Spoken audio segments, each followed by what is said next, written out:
Getting into Western esotericism back in 2018, I looked for readily applicable information. A source that quickly stood out as a favorite was David Shoemaker's Living Thelema podcast and book. What fascinated me the most was the concept of utilizing Kabbalistic psychology as an actual self-help device. In his new book The Way of the Wheel, Dr. Shoemaker tells us that in our world of uncertainty and perpetual change, following our life purpose or true will, i.e. our existence's fundamental nature, is absolutely essential for survival. Intrigued by that, in this video I'll discuss a few favorite parts as the book is jam-packed with information. Disclaimer: The Way of the Wheel was not sent to me by Weiser/RedWheel Publishing. I bought it with my own money, like Living Thelema I reviewed a while ago, and for both I have zero regrets. Practicality. The Way of the Wheel is best utilized alongside Living Thelema. This becomes apparent when it introduces the tree diagram. Rather than as vague abstractions, Shoemaker explains the Sephiroth as actual sets of forces operating in your life. The key is utilizing them properly and identifying your excesses. Whatever the latter are, do not label them as quote-unquote bad. Acknowledge and channel them productively, essentially transmuting the energies. Another option is balancing by emphasizing their opposites, as outlined in Living Thelema, which based on my research is an approach invented by Phyllis Sequer, the author's teacher. From its very start, The Way of the Wheel teaches practicality. This includes learning the basics of each sephira, recognizing how they apply to your life, and utilizing a crafted by the author meditation to help understand each. And as far as the third, you can actually do it guided by the podcast episode Advice from the Tree of Life. Reasons for Qabalah. Many answer the question of why using Kabbalistic psychology. Based on what I've seen, David Shoemaker provides one of the best answers next to those in Dion Fortune's mystical Qabalah and Israel Regard is the middle pillar, which, as far as I know, actually got him on the path. Quote, "The processes described in Kabbalistic psychology and the nuances of the system allow us to understand and work with our inner lives at a higher degree of specificity than almost any other system. Even the more depth psychology approaches taught in schools of psychotherapy, such as those of Freud and Jung. With Kabbalistic psychology, we have a system that encompasses the entirety of the human psycho-spiritual constitution, but because it can be overlaid on the intricate paths and Sephiroth on the Tree of Life, we can build this psychological self-knowledge right into our path of spiritual attainment. Furthermore, the Kabbalistic psychological model gives us insight into the nature of the true will. It gives us an opportunity to understand the functioning of the true will as it manifests at all levels of our psyche, unconsciously, consciously, and superconsciously. Saturn. Speaking of practicality in actual day-to-day life, two sections I really enjoyed thoroughly discuss the influences of Saturn and Jupiter. While the first may feel restrictive and kinda limiting as Saturn sets limitations and boundaries, increasing awareness of them lets you live more fully. And apparently, time and death are the most apparent of those limitations. Quote, "One way that Kronos, the father of time, restricts us is the Saturnian enforcement of a timeline on our existence. We live in a finite world, having a certain amount of freedom before death claims us. Saturn, like the Grim Reaper, is often pictured with a sight. Our human boundaries must live within the boundaries of time." The Way of the Wheel, page 56. In my humble opinion, a way of using that to our advantage could be adopting memento mori. Celebrated by ancient Stoics, this enables us to make the most out of the now, cherishing every moment, and actually aligning with time and basically death. Examples of people advocating memento mori now are Ryan Holiday and Tim Ferriss, who actually marked it on his first book. And as far as I know, that is a small skull symbolizing Ferriss's mortality. Concentration. Quote, "Another practical expression of Saturn is the act of concentration. In order to concentrate on something, you must restrict your focus. To accomplish anything in life, you must maintain focus on that thing long enough. This might involve stilling the mind as informal meditation, or it might express itself as a creative process where we purposefully restrict ourselves to a task or a timeline." Pages 58 and 59. Now, I think a great way to appreciate this aspect of Saturn is found in Mihai Csikszentmihalyi's flow. Achieving flow states requires two things. 1. Channeling psychic energy or attention to a single point of focus with no distractions whatsoever. And 2. Operating under set rules and boundaries. Besides having a goal, this means really walking in, and if you play a game, it would include its rules. Focusing on one thing requires eliminating distractions, which is also Saturn. Nuit provides constraints through which Hadith, the life force, expresses itself. And the same applies to Chokmah and Bina, the lower expressions of Nuit and Hadith. Setting boundaries. According to Mark Stavish, without Saturn, we won't have traffic lights nor limits to the amount of material to learn when taking exams, for example. Bina not only sets boundaries, it actually rules their fabric. Liking Saturn to a box, the way of the wheel, adds another layer of understanding of this concept. Quote, "We must have that box or form to contain the energies of life in order for them to truly exist." Another symbol of Bina is the archetypal grail. As a basic symbol, the grail is simply a receptacle that gives form, just as any cup gives to the liquid it contains. This containment is one expression of Saturnian restriction, in the sense that the liquid cannot flow anywhere, it is bound by the specific form of the cup. Page 57. Legendary musician Brian Eno values the necessity of limitation in the creative process, Shoemaker explains. Purposeful restrictions and preset confines often unleash novel thinking and previously unavailable creativity.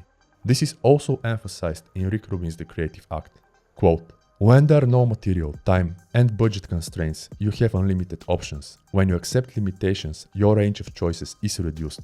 Whether imposed by design or by necessity, it is helpful to see limitations as opportunities. Think of this as setting a palette for each project. Within those constraints, the problem-solving aspects become more specific, and the most obvious solutions may not be available. This culling can help give new work its character and set it apart from past efforts with the potential of groundbreaking results. Novel problems lead to original solutions. The imposition of rules is most valuable for an artist who has already made some work. If you're an established artist in a craft or a field, temporary rules may be useful to break a pattern. They can challenge you to become better, to innovate, and to bring a new side of yourself and your work." The Creative Act, pages 208 and 210. Being on time. Mentioning time and creativity, Shoemaker points to the Greek term kairos. Besides weather and time, this actually means the right or critical moment. Now, there might not be a quote-unquote exact chronological time to do something, yet there's pretty much always a particular sacred moment when things come naturally and everything clicks. Aligning yourself with Saturn also implies awing and even seeking such phenomena. Said differently, to go with your creative impulse whenever it strikes, and kinda strive to make the most out of it. For instance, deciding to make a track exactly at 6 p.m. may not work out.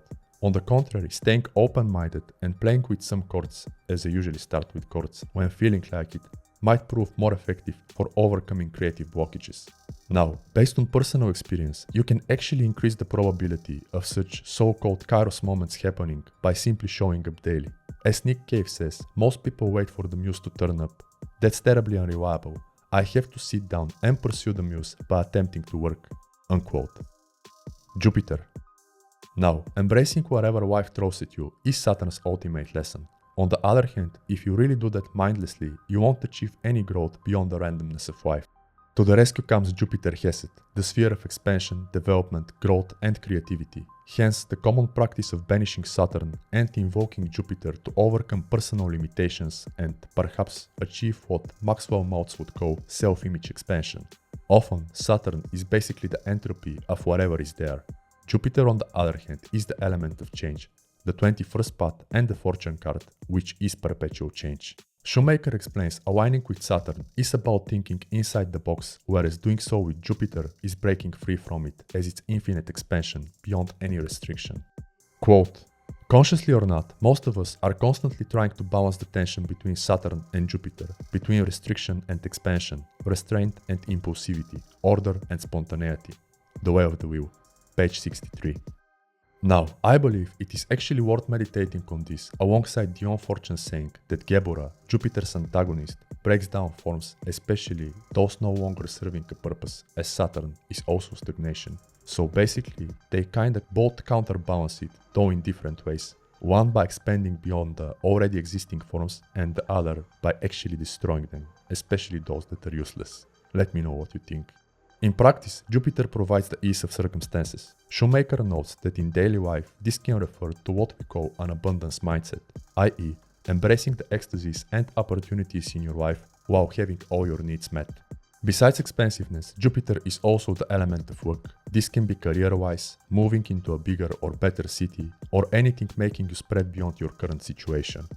To align yourself with the principles of Jupiter, Shoemaker offers several tactics. Strive for growth, appreciate your pleasures and benefits, and be mindful of life's richness and abundance. The last can include food, health, success, or beautiful nature and art you enjoy. Whatever the case, they all align you with Jupiter's principles. And as the author says, anytime you expand awareness of those sensory inputs and the richness of the abundance of life, you are reveling in Jupiter's presence. The Way of the Wheel, page 65. Creativity. As a creator and a polymath, I was thrilled to go through the chapter on creativity. Little did I know, I marked it almost entirely. Like the creative act, the Way of the Wheel really emphasizes creativity isn't only for people of art. It's a fundamental human trait, and according to Shoemaker, quote, "Even if you don't think of yourself as a creative artist, my assertion is that the creative act is something we engage in every day. It is the translation of whatever is going on in our inner life into manifest results. The efficiency with which we can tap into that inner world and in turn into tangible results in the outer world, whether in a creative form or just in life itself, is to a great extent directly proportional to our level of inward initiation." The Way of the Wheel, page 81. Similarly, Rick Rubin echoes this idea in the creative act. Quote, "Everyone is a creator. Creativity is a fundamental aspect of being human. It is our birthright, and it's for all of us. Creativity doesn't exclusively relate to making art. We all engage in this act on a daily basis. Through the ordinary state of being, we are already creators in the most profound way, creating our experience of reality and composing the world we perceive. The outside universe we perceive does not exist as such. Through a series of electrical and chemical reactions, we generate a reality internally. Attuned choice by attuned choice, your entire life is a form of self-expression. You exist as a creative being in a creative universe, a singular work of art. The Creative Act, page 3. All art involves transmutation of the ineffable into manifest. Creatives often experience a drastic increase in their work's directness after obtaining knowledge and conversation. Shoemaker notes this is due to the increasing engagement with superconsciousness or neshama. While some practitioners might be encouraged to pursue a particular career path, for creatives, that is their craft in and of itself. The author expounds that for many great artists, including William Blake, the AGA's voice is the very source of their art. For such holy people, this voice doesn't manifest in the world through complex rituals and engagement in organizations. It does that through their work. Rituals and art, Shoemaker explains, are intrinsically identical, both requiring falling in love with the object of the work. Rather than lusting for results, the esotericist identifies a goal perfectly aligned with their purpose. Similarly, the artist falls in love with the ideal they try to express through ecstatic union, which is the work itself. Yearned for as a basic need, the result is the expression of the universal will for which the individual becomes a vessel. Quote, "The artist isn't raised with the process of engaging with the material. Indeed, they are compelled to do so. It seems as a necessary step in life, every bit as much as eating or sleeping. The creative material that is coming through wants to be expressed, and we are the vessel of that expression. This is precisely analogous to the expression of the true will through the totality of a human's life when rightly and mindfully enacted." Page 83. Surrender. Following that on creativity, there's a chapter on worshipping Nuit, i.e. the totality of experiences and potentialities. It teaches the power of surrender and acceptance. Now, this doesn't merely imply mindlessly surrendering to life's entropy and not striving to improve. The Way of the Wheel offers 3 mind shifts to actually do it properly. 1. Accepting reality. 2. Letting go of fears and ego-based desires. And 3. Surrendering to mental uncertainty. Using acceptance as a starting point, the first lets you divert attention from what bothers you but cannot be changed to that which can. In my humble opinion, it can also be viewed as a starting point for changing your mind about things which, according to many great thinkers, is the way to actually change them. Men are not troubled by things themselves, but by their thoughts about them. Epictetus. If you change the way you look at things, the things you look at change. Wayne Dyer. The second, letting go of fears, helps prevent attachments from hindering your progress. It finds utility in scenarios when you quote-unquote think you won't be enough unless obtaining something that doesn't necessarily contribute to progress. The third, embracing uncertainty, is commonly recommended in the solopreneur and creator world. This is embracing the unknown and embarking on the journey while actually knowing you'll never have all the answers. Adopting such a mindset, Shoemaker explains, gives space for your superconsciousness to kick in and basically provide guidance. And when that happens, you find that pretty much everything is actually figure-outable. Now, while they may seem perplexing, such mindset shifts can be incredibly liberating. They liberate you from the tricks of your ego and animal soul, and the more you achieve that, the more new experiences unfold. Supposedly, you can think of all this as going to the gym as a fat newbie. First, the pain and shame are unbearable, and then you get used to it, build tolerance, become addicted to the pump and the mental benefits, build a head-turning physique, and basically change your inner and outer worlds entirely. Let me know if you agree. Quote, any reflexive moving toward or pushing away based on a mere feeling is by definition a limiting action of the ruach or nefesh, and if you can interrupt that process just long enough to acknowledge that whatever is happening to you right now is a necessary aspect of your experience and actively choose to embrace it as such, you can open door into more meaningful and transcendent experience of your world. The Way of the Wheel, page 92. Now, besides being an adoration of the star goddess, I think the mentioned mind shifts basically complement the Stoic amor fati. Let me know if you agree. Phiysical Health. As a gym rat and some of a health nut, I was pleasantly surprised to see a chapter on physical health. Called Healing, this one emphasizes the water's utmost importance. While not having control studies, Shoemaker shares that based on cumulative anecdotal evidence, daily banishings and invocations can actually be health promoting. Additionally, any energy circulating exercise has potentially healing properties, and the provided example is a middle pillar variation aiming just at that. Its modifications include 1. Vibrating only the Atsilut names 3 times, and 2. Moving from plain white to queen scale and later to king scale to increase potency. I believe this can also apply to my preferred 3 pillars technique, which I've been using with great success. Whatever the case, in my humble opinion, the most critical this healing chapter stresses are 2 things. 1. No spiritual practice can make up for poor lifestyle or actual medical help when that's needed. 2. No medical or spiritual aid can replace a proper lifestyle, diet and exercise.